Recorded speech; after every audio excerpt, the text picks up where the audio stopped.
Hello friends, स्वागत है आपका अपने यूट्यूब चैनल एजुश्री में। दोस्तों, भारतीय राज्य व्यवस्था एवं संविधान के अंतर्गत जो हमने विषय शुरू किया था और इसमें हम चार्टर एक्ट पढ़ रहे थे, जिसकी हमने क्लास जो पहले वाला लेक्चर है वो डाल दिया था। अगर आप लोगों ने वो नहीं देखा हो तो आप देख लीजिएगा। उसी क्रम को आगे बढ़ाते हुए हम आगे चलेंगे और शुरुआत करेंगे। उससे आगे जो हमने लास्ट जो हमने छोड़ा था उसमें हम अब आगे पढ़ेंगे 1813 का राजपत्र। इससे पहले कि हमने पहले लेक्चर में कर दिए हैं। ठीक है, तो आज का हमारा लेक्चर जो क्लास 2 है ये, तो आप इसको ज़रूर देखिएगा। चलिए, 1813 का राजपत्र, इसके अंतर्गत क्या किया गया था? कंपनी के एकाधिकार को समाप्त कर करने ईसाई मिशनरियों द्वारा भारत में धार्मिक सुविधाओं की मांग, लॉर्ड वेलेजली की भारत में आक्रामक नीति तथा कंपनी की शोचनीय आर्थिक स्थिति के कारण 1813 का चार्टर अधिनियम ब्रिटिश संसद द्वारा पारित किया गया। इसके प्रमुख प्रावधान निम्न थे। दोस्तों, छोटी मोटी जो मिस्टेक हो सकती हैं टाइपिंग की, ये आप इसको इग्नोर कीजिएगा। और चलिए, तो इसमें सबसे पहले क्या था? कंपनी का भारतीय व्यापार का एकाधिकार समाप्त कर दिया गया। ठीक है, जो कंपनी का भारतीय व्यापार पर एकाधिकार था उसको समाप्त कर दिया गया। यद्यपि उसका चीन से व्यापार तथा चाय के व्यापार पर एकाधिकार बना रहा। चीन से जो व्यापार था और चाय का व्यापार, इस पर उसका पूरा एकाधिकार बना रहा, लेकिन जो बाकी एकाधिकार था उसको समाप्त कर दिया गया। ठीक है, ये किसने समाप्त किया? ब्रिटिश संसद ने। ठीक है, चलिए, दूसरा, ईसाई मिशनरियों को भारत में धर्म प्रचार की अनुमति दी गई, यानी कि वो भारत में धर्म का प्रचार प्रसार कर सकते थे। नंबर 3, भारत की शिक्षा के लिए सरकार को प्रतिवर्ष 1 लाख रुपए खर्च करने का निर्देश दिया गया। ठीक है, किसने निर्देश दिया? ब्रिटिश संसद ने। आगे इसमें देख लेते हैं।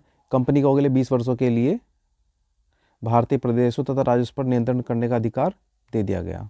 ठीक है, तो ये था हमारा 1813 का राजपत्र। अब आगे देख लेते हैं 1833 का राजपत्र। 1813 के अधिनियम के बाद भारत में कंपनी के साम्राज्य में काफ़ी वृद्धि हुई तथा महाराष्ट्र, मध्य भारत, पंजाब, सिंध, ग्वालियर, इंदौर आदि पर अंग्रेजों का प्रभुत्व स्थापित हो गया। इसी प्रभुत्व को स्थायित्व प्रदान करने के लिए 1833 का चार्टर अधिनियम पारित किया गया। इसके प्रावधान क्या क्या थे देख लेते हैं। कंपनी के चाय एवं चीन के साथ व्यापार के एक अधिकार को समाप्त कर, यानी कि जो पहले कंपनी का जो चाय एवं चीन के साथ व्यापार का जो एक अधिकार था उसको भी समाप्त कर उसे पूर्णतः प्रशासनिक और राजनीतिक संस्था बना दिया गया। ठीक है, अब कंपनी का काम क्या हो गया? व्यापार का नहीं रहा, अब उसका काम केवल प्रशासनिक और राजनीतिक हो गया। नंबर 2, बंगाल के गवर्नर जनरल को संपूर्ण भारत का गवर्नर जनरल घोषित कर दिया गया। ठीक है, 1773 के रेगुलेटिंग एक्ट में हमने क्लास 1 में बताया था कि उसमें बंगाल का जो गवर्नर था उसको बंगाल गवर्नर जनरल बना दिया गया था। ठीक है, अब इसमें 1833 के चार्टर एक्ट में इन्होंने क्या किया कि जो बंगाल का गवर्नर जनरल था उसको संपूर्ण भारत का गवर्नर जनरल घोषित कर दिया गया। ये क्वेश्चन आ चुका है कई एग्जाम में। और भारत का प्रथम गवर्नर जनरल कौन था? Lord Bentinck.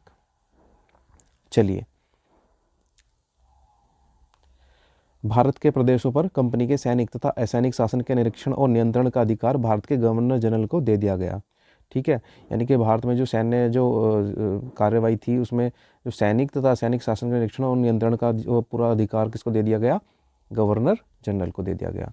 भारत के गवर्नर जनरल की परिषद द्वारा पारित कानूनों को अधिनियम की संज्ञा दी गई, यानी कि जो भारत का गवर्नर जनरल जो कानून को पारित करेगा उसको वो एक अधिनियम बन जाएंगे। विधि के संहिताकरण के लिए आयोग के गठन का प्रावधान किया गया, यानी कि कानून बनाने के लिए उनको संहिताबद्ध, यानी कि उनको बुक फॉर्म में रिकॉग्नाइज करने के लिए एक आयोग का गठन किया गया। भारत में दास प्रथा को गैरकानूनी घोषित कर दिया गया। ठीक है, ये तो बड़े अच्छा काम किया था अंग्रेजों ने, दास प्रथा को गैरकानूनी घोषित कर दिया गया। 1843 में भारत में दास प्रथा की समाप्ति घोषणा की गई। ठीक है, 1843 में भारत में दास प्रथा की समाप्ति की घोषणा हो गई थी। इस अधिनियम के, यानी कि 1833 के अधिनियम के द्वारा यह स्पष्ट कर दिया गया कि कंपनी के प्रदेशों में रहने वाले किसी भी भारतीय को केवल धर्म, वंश, रंग या जन्म स्थान इत्यादि के आधार पर कंपनी के किसी पद से जिसके वे योग्य हो वंचित नहीं किया जाएगा। यानी कि किस किस के आधार पर? भारतीय को केवल धर्म, वंश, रंग, जन्म स्थान इत्यादि के आधार पर कंपनी किसी पद में जिसके वह योग्य हो वंचित नहीं किया जाएगा।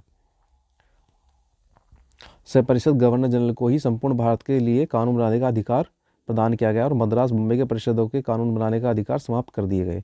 यानी कि अब वो संपूर्ण भारत के लिए तो कानून बना सकते थे, लेकिन मद्रास बम्बई के परिषदों के कानून बनाने का अधिकार समाप्त कर दिया गया। ठीक है, इस नियम द्वारा भारत में केंद्रीयकरण का प्रारंभ किया गया, जिसका सबसे प्रबल प्रमाण विधियों को संस्थापित करने के लिए एक आयोग का गठन किया गया। ठीक है, यानी कि जो अधिनियम जो होंगे उनको पारित करने के लिए, उनको संहिताबद्ध करने के लिए, जो कि संपूर्ण देश पर वो अधिनियमित उसी के अकॉर्डिंग होगा।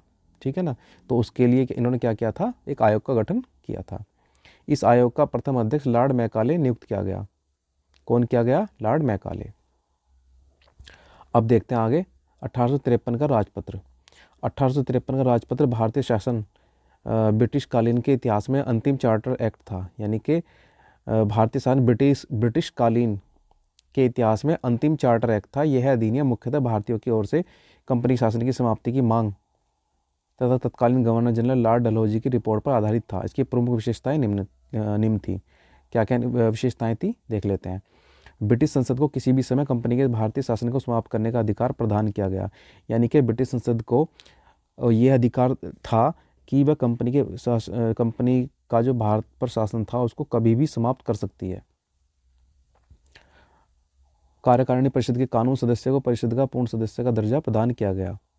बंगाल के लिए पृथक गवर्नर की नियुक्ति की व्यवस्था की गई। ठीक है, गवर्नर जनरल को अपनी परिषद के उपाध्यक्ष की नियुक्ति करने का अधिकार दिया गया। यानी कि गवर्नर जनरल उपाध्यक्ष की नियुक्ति भी कर सकता था। विधायी कार्यों को प्रशासनिक कार्यों से पृथक करने का, यानी कि जो कानूनी कार्य थे उसको प्रशासनिक कार्य से पृथक करने की व्यवस्था की गई। ठीक है, निदेशक मंडल में सदस्यों की संख्या 24 से घटाकर 18 कर दी गई। ये क्वेश्चन आया हुआ है। ये किस चार्टर अधिनियम के द्वारा हुआ? 1853। 24 से घटाकर निदेशक मंडल में सदस्यों की संख्या 24 से घटाकर 18 कर दी गई। कंपनी के कर्मचारियों की नियुक्ति के लिए प्रतियोगी परीक्षा की व्यवस्था की गई। यह क्वेश्चन भी आ चुका है। कर्मचारियों की नियुक्ति के लिए प्रतियोगी परीक्षा की व्यवस्था की गई, किसके थ्रू? 1853 के अधिनियम के थ्रू। अब आ जाते हैं आगे 1858 का अधिनियम। 1853 की चार्टर में कंपनी को शासन के लिए चूंकि किसी निश्चित अवधि के लिए प्राधिकृत नहीं किया गया था, इसलिए किसी भी समय सत्ता का हस्तांतरण ब्रिटिश क्राउन को संसद के द्वारा हस्तांतरित किया जा सकता था। 1857 के गदर ने शासन की असंतोषजनक नीतियाँ उजागर कर दी। ठीक है, जो 1857 की जो क्रांति हुई थी उसकी बात हो रही है यहाँ पे, जिससे संसद को कंपनी को पदच्युत करने का बहाना मिल गया। साम्राज्य की सुरक्षा के लिए ब्रिटिश संसद ने कई अधिनियम पारित किए जो भारतीय प्रशासन का आधार बने। 1858 के अधिनियम के प्रमुख प्रावधान नियम जो हैं अभी हम देख लेते हैं उनको। तो वो कौन कौन से हैं? भारत में कंपनी के शासन को समाप्त कर शासन का उत्तरदायित्व ब्रिटिश संसद को सौंप दिया गया। यानी कि कंपनी का शासन जो है पूर्णतः समाप्त कर दिया गया और अब उत्तरदायित्व किसका हो गया? ब्रिटिश संसद का। अब तक किसका था? कंपनी का। चलिए, नंबर 2, अब भारत का शासन ब्रिटिश साम्राज्य की ओर से राज्य सचिव को चलाना था। यानी कि जो ब्रिटिश में संसद थी, अब वो जो ब्रिटिश की साम्राज्य थी, ब्रिटिश की महारानी, उनकी ओर से एक राज्य सचिव को नियुक्त किया गया जो भारत पर अब शासन करते हैं। भारत के गवर्नर जनरल का नाम वायसराय। भारत का जो अब गवर्नर जनरल था उसका नाम क्या कर दिया गया? भारत का वायसराय, यानी कि क्राउन का प्रतिनिधि। यानी कि किस क्राउन कौन? यानी कि ब्रिटिश संसद की जो वहाँ की साम्राज्य थी, वहाँ की महारानी थी, उनका प्रतिनिधि। ठीक है, अब आप देखेंगे जो 1833 का जो 1773 रेगुलेटरी एक्ट था उसके द्वारा क्या किया गया था? बंगाल के गवर्नर को बंगाल गवर्नर जनरल बना दिया गया था। ठीक है, 1833 में क्या किया गया था? बंगाल के गवर्नर जनरल को भारत का गवर्नर जनरल बना दिया गया था। अब 1858 के अधिनियम में क्या किया गया? जो भारत का गवर्नर जनरल था उसको क्या बना दिया गया? वायसराय। ठीक है, इसको याद रखिएगा और कन्फ्यूज मत होइएगा। इसमें ये क्वेश्चन आते हैं और आ चुके हैं पहले कई बार। उसे भारत सचिव की आज्ञा के अनुसार कार्य करने के लिए बाध्य किया गया। यानी कि जो वायसराय है उसको भारत सचिव की आज्ञा अनुसार कार्य करने के लिए बाध्य किया गया। भारत मंत्री को वायसराय से गुप्त पत्र व्यवहार तथा ब्रिटिश संसद में प्रतिवर्ष भारतीय बजट पेश करने का अधिकार दिया गया। कंपनी की सेवा को ब्रिटिश शासन के अधीन कर दिया गया। इस प्रकार भारत का प्रथम वायसराय लॉर्ड कैनिंग था। कौन था? Lord Canning. 1 नवंबर 1858 को ब्रिटिश की महारानी विक्टोरिया ने भारत के संबंध में एक महत्वपूर्ण नीतिगत घोषणा की। इस घोषणा की संपूर्ण बातें निम्न थी। ठीक है, 1 नवंबर 1858 को जो वहाँ की महारानी थी विक्टोरिया, उन्होंने भारत के संबंध में महत्वपूर्ण नीतिगत घोषणा की। अब क्या घोषणा की थी देख लेते हैं।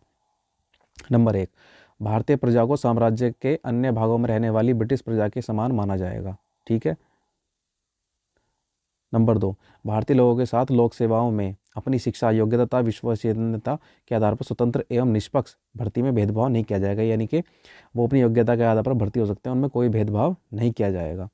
भारत के लोगों के भौतिक एवं नैतिक उन्नति के प्रयास किए जाएंगे। ठीक है, चलिए अब आता है भारत परिषद अधिनियम 1861। अब इसमें क्या क्या था एक बार देख लेते हैं।